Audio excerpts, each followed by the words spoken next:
ಕ್ಷೇತ್ರದ ಬೈ ಎಲೆಕ್ಷನಲ್ಲಿ ನಮ್ಮ ಅಭ್ಯರ್ಥಿಗಳು ಬಹುಮತದಿಂದ ಆರಿಸಿ ಬಂದಿದ್ದಕ್ಕೆ ನಮ್ಮ ಕಾಟಗಿ ಬ್ಲಾಕಿನ ಎಲ್ಲ ನಮ್ಮ ಪಕ್ಷದ ಮುಖಂಡರು ಹಾಗೂ ಕಾರ್ಯಕರ್ತರು ವಿಜಯೋತ್ಸವವನ್ನು ಆಚರಿಸ್ತಾ ಇದ್ದೀವಿ.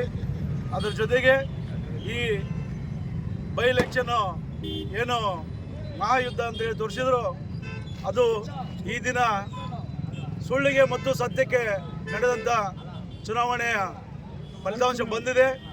ಸತ್ಯ ಗೆದ್ದಿದೆ, ಸುಳ್ಳು ಸೋತೋಗಿದೆ.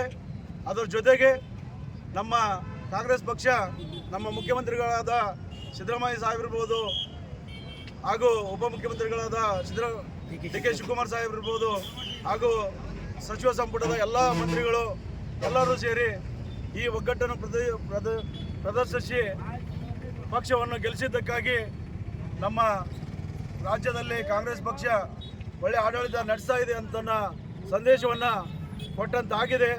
ಎಲ್ಲ ಮೂರು ಕ್ಷೇತ್ರದ ಜನತೆಗೆ ಹಾಗೂ ರಾಜ್ಯದ ಜನತೆಗೆ ಹೃದಯಪೂರ್ವಕ ಧನ್ಯವಾದಗಳನ್ನ ಹೇಳಲಿಕ್ಕೆ ಇಚ್ಛಪಡ್ತೀವಿ. ಧನ್ಯವಾದಗಳು.